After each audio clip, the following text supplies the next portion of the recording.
창세기 12장 보겠습니다. 5절부터 9절까지 다 같이 읽겠습니다.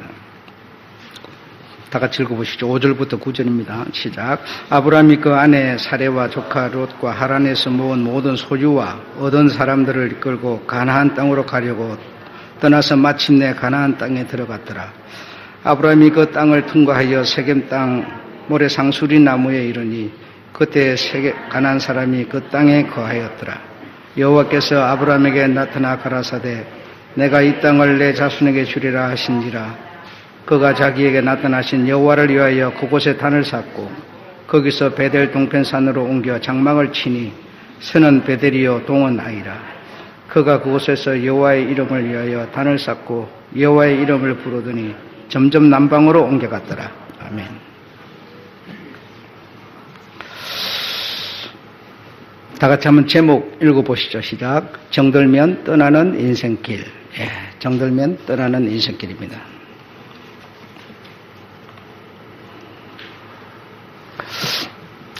노아 홍수가 있었습니다. 노아 홍수가 있고 나서 그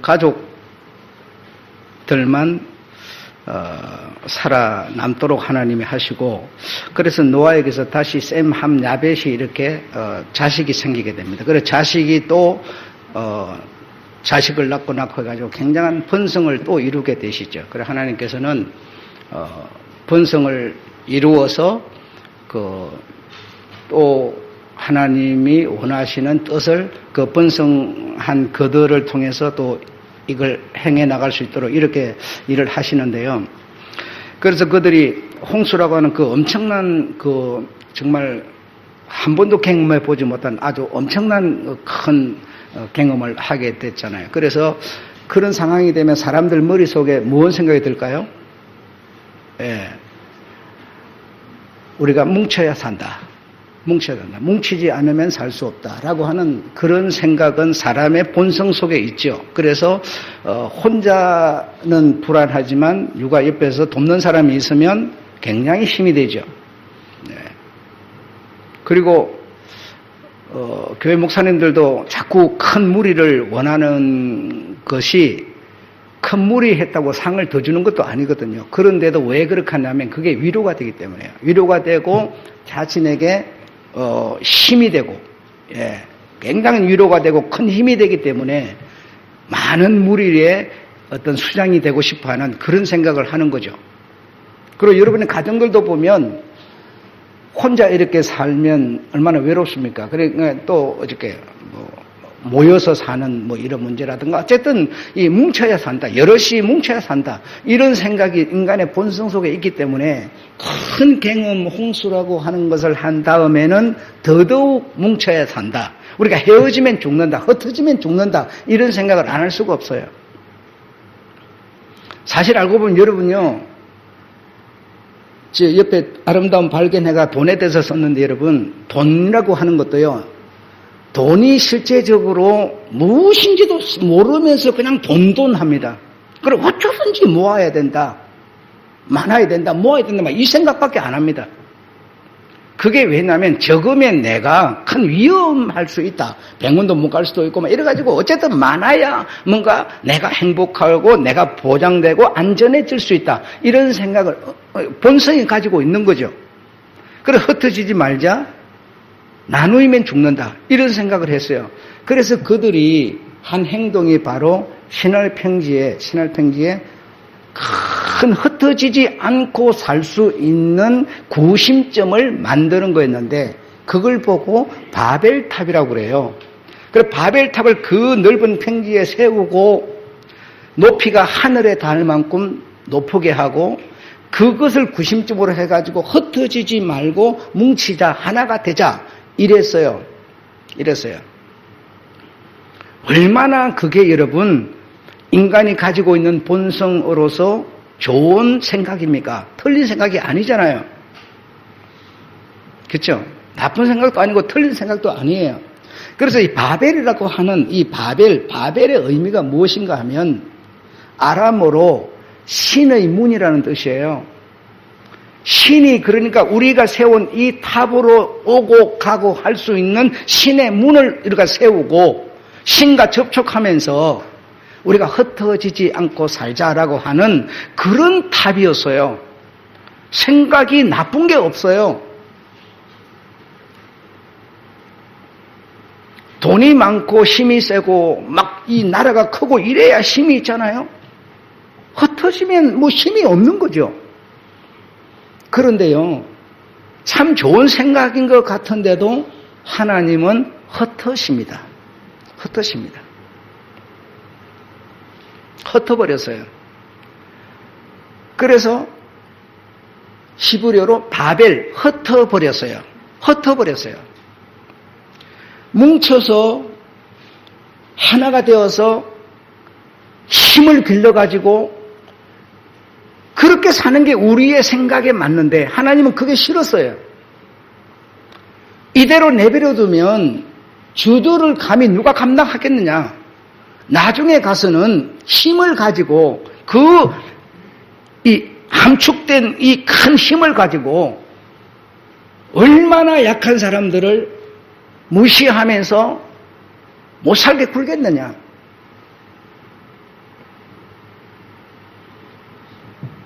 그래서 하나님은 흩으시고요. 뿔뿔이 흩으세요. 그 흩으면 다시 모여버리니까. 흩으면서 언어를 혼돈시켰어요. 그래서 어제는 내하고 같이 사는 집안에 같이 사는 사람들이었는데 언어가 달라져 버리니까 그것서 뭐죠? 이별하는 겁니다. 그래서 말이 안 통하니까 살 수가 없는 거예요. 언어를 혼잡게 만들어서 온 사방으로 흩어버렸는데 여기서 셈은 노아의 장자인데요. 셈의 아들이 5입니다. 자, 여기 보시면 나와 있죠? 엘람, 아수르, 아르박삭, 룻, 아람 이렇게 5인데요.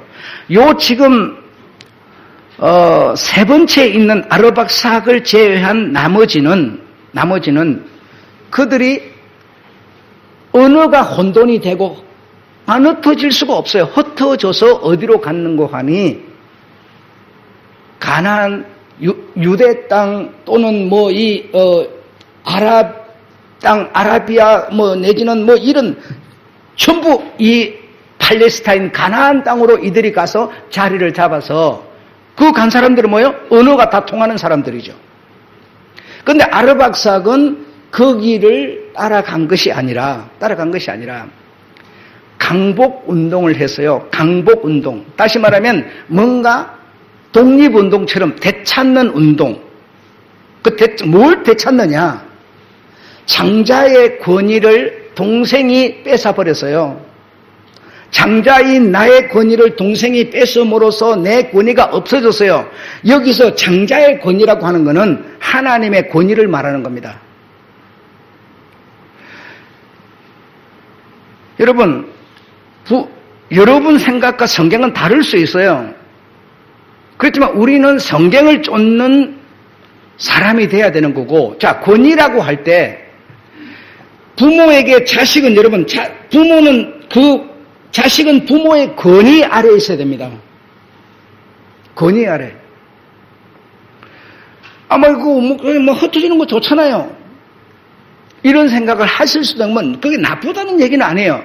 그러나 요즘 같은 시대에 여러분 이 자유분방하고 신앙이 청년들에게서 다 떠나버리는 오늘 이 마지막 때의 말입니다. 자식이라는 자가 부모의 권위, 부모는 권위가 뭡니까? 곧 하나님의 권위입니다. 자식이 부모의 권위, 그렇다고 부모가 무슨 하나님 같아요? 부모가 그렇다고 자식보다 더 아는 게 많아요? 돈이 많아요? 잘났어요?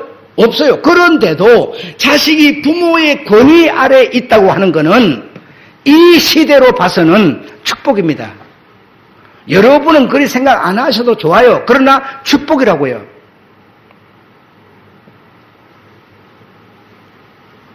여러분 한번 생각해 보세요.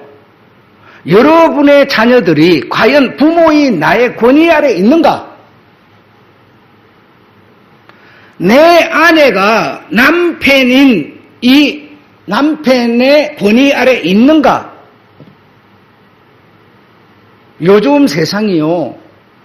남녀 평등을 찾더니 이제는요, 여자가 여신이 돼가지고요, 남자들 꼼짝 못하는 시대가 됐어요. 여자가 뭡니까? 임신을 해가지고 내가 낳고 싶으면 낳고 말고 싶으면 말고 이제 여자의 모든 권위가 우선됐어요. 이런 세상이 문화가 바뀌었지만, 그러나 우리는 그리스도 예수 안에 있는 사람으로서 정말 이 자식들이 부모의 권위 아래 있는가를 생각해 보셔야 되고요. 아내가 남편의 권위 아래 있는 걸 생각해. 이 권위는 곧 하나님과 우리 사람은, 만약 이런 권위를 여러분이 인정하지 않는다면 내가 하나님 안에 있어야 한다고 하는 권위도 없어져 버리는 거예요. 이 장자쌤은 왜 권위를 찾으려고 했느냐, 왜 강복운동을 했느냐 하면요, 하나님이 장자에게 준 권위는 곧 하나님 안에 우리가 있어야 된다고 하는 약속이었어요. 이 약속을 지키려고 이 제 아들은 일을 하고 있었던 겁니다. 그래서 거기서 아르박삭이 자식을 낳는데 셀라를 낳지요. 셀라가 다시 욕단과 벨렉을 낳습니다. 욕단은 아라산을 넘어서 동쪽으로 와서 동쪽의 조상이 되었어요. 여러분의 조상이 됐어요. 벨렉이라고 하는 그 할아버지 아르박삭 셈의 그 할아버지의 그 유지를 받들어 가지고요, 그곳에서 남아서 이 찾으려고 강복운동하는 그 권위를 따라서 그곳에서 자리를 잡았어요. 그곳에서 자리를 잡아가지고 살만했어요. 별로 부족한 게 없었어요. 넉넉했어요. 비록 지금 같지는 않지만 그래도 그곳에서 자리를 잡아가지고 그래도 살만했어요. 근데 살만한데 마음속에요, 하나님은 너 살만하냐? 예. 그러면 떠나야지. 또 헛것입니다. 참 이상한 하나님이세요. 그래서 그 마음속에 네 형제들이 있는 곳으로 너도 가야지 하는 마음을 심어주는 거죠. 마음을 심어주는 거죠. 그래서 이 벨렉이라고 하는 그 조상을 통해서 후손이 또 쭉 태어나는데 그 후손에 누가 들어있는가 하면 아브라함이 들어있어요. 아브라함의 후손에 쭉 또 누가 들어있는가 하면요, 여러분의 주님이신 예수 그리스도가 들어있어요. 들어있어요. 그래서 가나안을 가고 싶어하는 마음을 이 벨렉의 후손들에게 심어주는 겁니다. 마음을 심어주는, 그 마음을 이길 자는 없으니까요. 심어주니까 아브라함의 아버지 데라에게도 거기서 자리를 잡고 토전을 만들었고 살만한데 기반을 다 잡혔는데 이 데라에게 가나안을 가고 싶은 마음을 심어주는 거죠. 누가 심어줘요? 하나님이 심어주는 거예요. 그래서 이 데라가 갈대아 우르에서 살면서 아브람과 하란과 아들 셋을 낳고 셋을 데리고 이제 가나안을 가려고 하는 겁니다. 근데 가나안을 출발하기 전에 갈대아 우르에서 하란은 죽었죠. 그러니까 두 아들을 데리고 이제 가나안을 가다가 오늘 본문에 나오죠. 하란에서 머물게 됩니다. 목적지가 아닌 그 중간쯤에 머물러서 거기서 또 시간을 오랜 세월을 보내면서 또 살만하게 됐어요. 기반이 잡혔어요. 여러분, 사실 사람이 이렇게 살면서 기반을 잡는다는 건 참 어려운 거거든요. 부모의 도움 없이 자식이 기반을 잡는 게 어렵죠. 소도 비빌 언덕이 있어야 뭐 비빈다고 그러잖아요. 요즘 시대도 사실 어떤 부모의 어떤 그 도움이 없이 이 기반 잡는 거 참 어려운 시대입니다. 그때는 더더욱 그랬습니다. 어려운 시대였어요. 그래서 하란에서 기반이 잡혀서 이제 살만해요. 살만한데 거기서 아버지 되라는 205세 향수하시고 이제 아브라함은 이제 아버지의 가산을 물러받아가지고 살만했어요. 그런데 하나님께서 또 마음에 생각을 또 심어주는 거예요. 네 아버지가 가려고 했던 곳이 있지 않느냐. 너도 그곳을 가야지 하는 마음을 심어주는 거예요.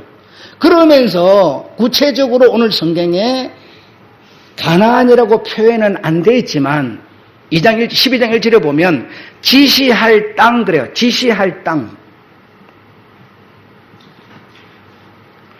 그러니까 어디 이렇게 말하지는 않았지만 그래도 지시할 땅을 그러나 아브라함의 마음속에는요. 오늘 본문에 보니까 가나안을 가고자 하여 이래 되죠.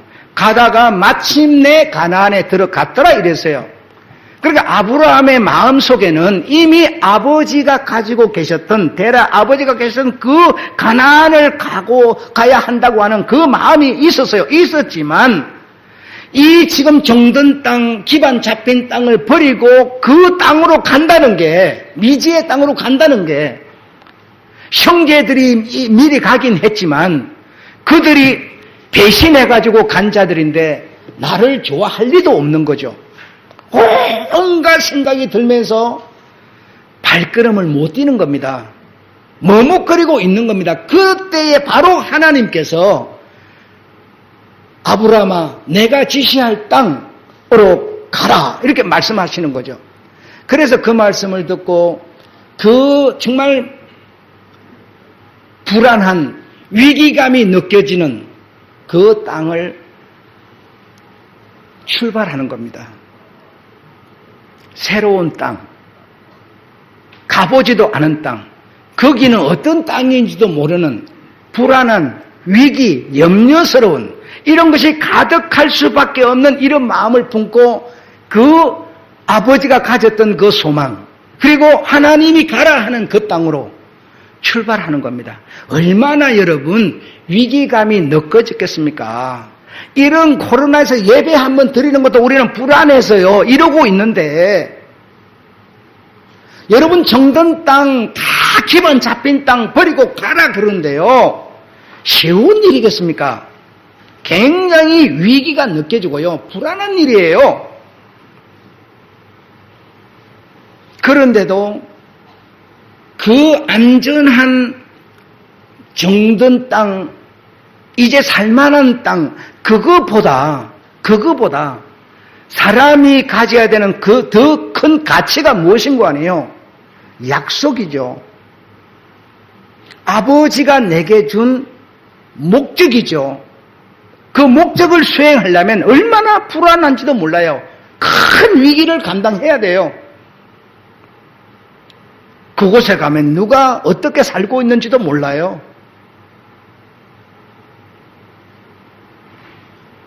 여러분이 예를 들어서 농사를 짓다가 상업을 한다고 한번 생각해봐요. 얼마나 불안한 겁니까?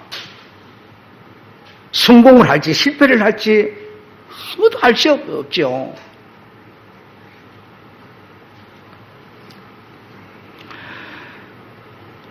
이런 미래라든지 어떤 약속이라든지 이런 거는 여러분 정말 불안한 겁니다.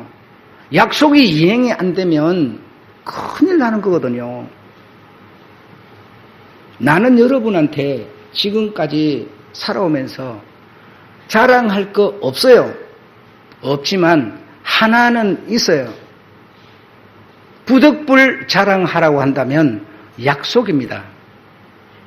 나는 내 머리통 속에 약속을 어겨본 일이 없어요.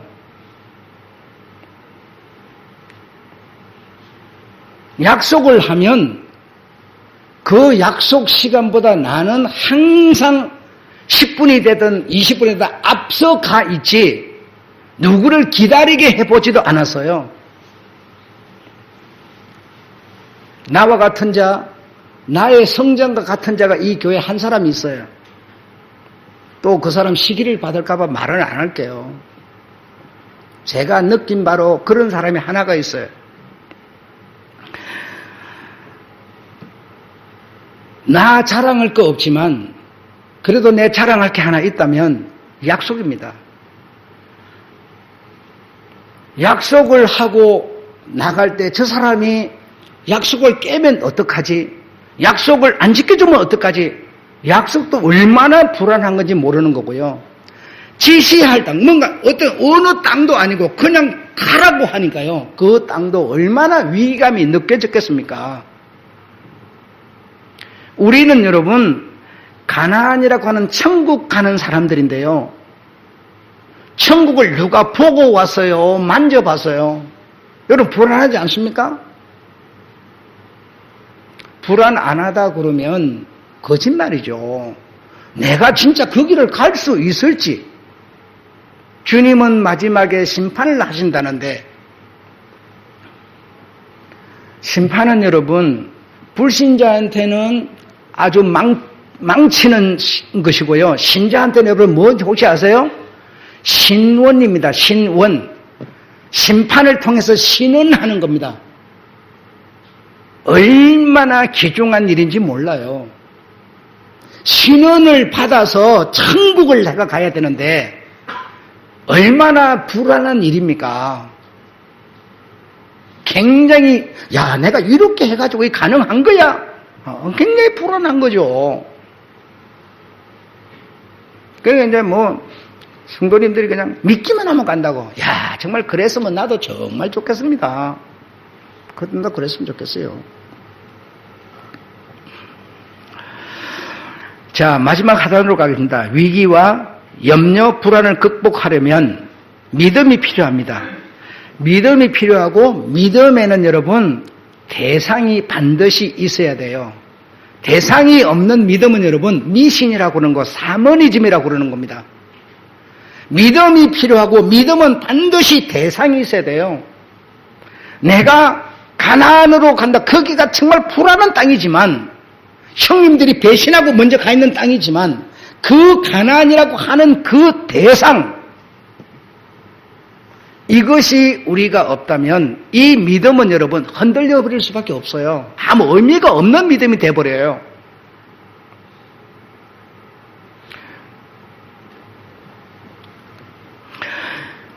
고린도후서 5장 17절에 보면 그리스도 안에 있으면 뭐죠? 새로운 피조물. 여러분 새로운 피조물임을 믿으시죠? 새로운 피조물은요. 여러분 믿기는 하시는데 내가 정말 새로운 피조물이라고 여러분 정말 인식한다면 여러분은 위기를 안 느낄 수가 없습니다. 왜냐면요. 세상 사람은 새 피조물 된 여러분을 절대로 그냥 내버려 두지 않습니다. 내버려 둘 이유가 없습니다.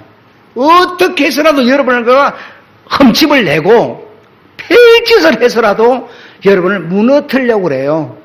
꿀을 박해 만들려고 그래요. 신앙을 포기하게 만들려고 그래요. 왜? 내가 새 것이 안 됐다면요. 저들하고 동료로 같은 급으로 있다면요. 건들 이유가 없어요.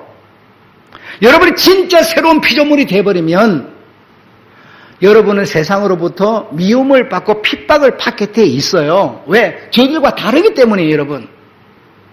다르기 때문에.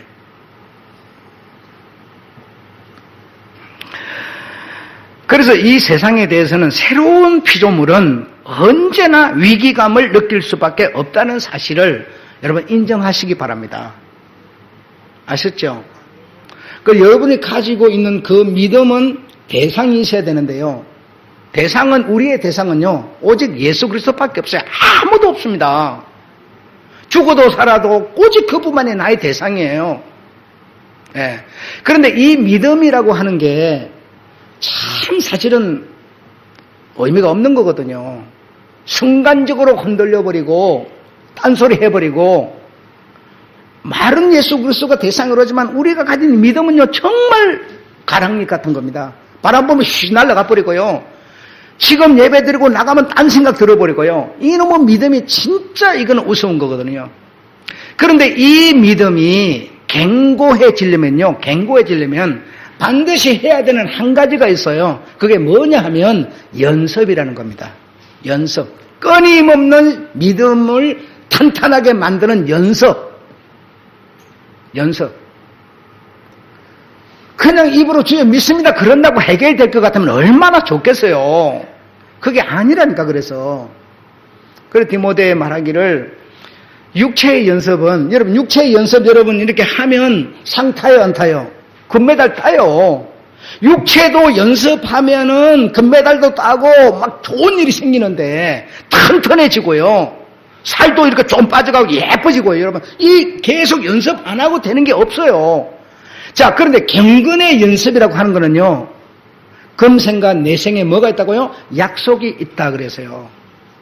이 연습을 안 하고 믿음이 탄탄해져 가지고 그 대상에 연합할 수가 없다는 얘기입니다. 그냥 믿음엔 구원이 아니라는 거예요, 여러분. 끊임없는 경건의 연습. 오늘 우리 뭐 하고 있어요? 위기가 있지만 그 위기를 무릅쓰고 우리는 경건의 연습을 하고 있는 거예요. 그러면서 우리가 더 탄탄해지는 겁니다. 위기, 불안, 염려, 새 것을 가지려면 새 것이 되었기 때문에 그 다음에 대해서는 굉장히 불안하고 위기감이 느껴지지만, 그러나 그 다음은 뭐라고요? 기회입니다. 축복이라고, 여러분. 자, 그래서 아브라함은 굉장히 위기감이 느껴졌지만 출발해서 갔어요. 가나안에 들어갔더니 뭐죠? 하나님과 정말 상면하는 믿음의 조상이 됐습니다. 천국도 사실은 만나본 일이었기 때문에 불안하지만, 위기감이 느껴지지만, 그러나 믿음의 연습을 착실하게 하는 애는 우리에게는 뭡니까? 이 위기가 천국을 갖는 기회가 되는 겁니다. 위기가 없이, 불안함이 없이 더 좋은 것은 얻을 수 없습니다. 얻어지는 게 아닙니다. 씨를 뿌리지 않고 비가 오지 않고 어떻게 땅이 굳어집니까? 비가 안 오고 무지개가 뜹니까? 없습니다. 그래서 인생의 가장 아름다운 마지막 찬스는 뭐냐? 가나안에 들어가서 아브라함은 뭐 했다고요? 단을 쌓고 여호와의 이름을 부르고 예배를 드렸다. 이게 인간의 가장 아름답고 마지막 인간에게 주어지는 찬스입니다. 인간의 길은, 인간의 목적은 그렇게 가는 겁니다. 예배 드리다가 잘 때니까 슉 날아가는 게 아니고요. 슉 잘 때는 걸 부여잡아가지고 단을 쌓고 여호와의 이름을 부르고 예배를 드리는 겁니다. 이게 인간의 가장 마지막 아름다운 마지막 찬스입니다, 여러분. 이해되셨죠? 아브라함은 이 일을 함으로써 수많은 사람들 믿음의 조상이 됐고 예수 그리스도의 세계의 조상이 됐고요. 놀라운 그 위기가 기회가 됐고 축복이 됐다는 것을 기억하셔서, 우리한테 코로나는 굉장히 위기지만 그러나 위기가 여러분에게 기회가 되고요. 오히려 이런 과정들을 우리가 겪어나가면서 여러분의 믿음은 더 튼튼해지고 누구도 이제 부술 수 없는 강력한 신앙이 될 줄로 믿습니다. 아멘. 네, 할렐루야. 정말 주님께 감사드립니다. 마치겠습니다.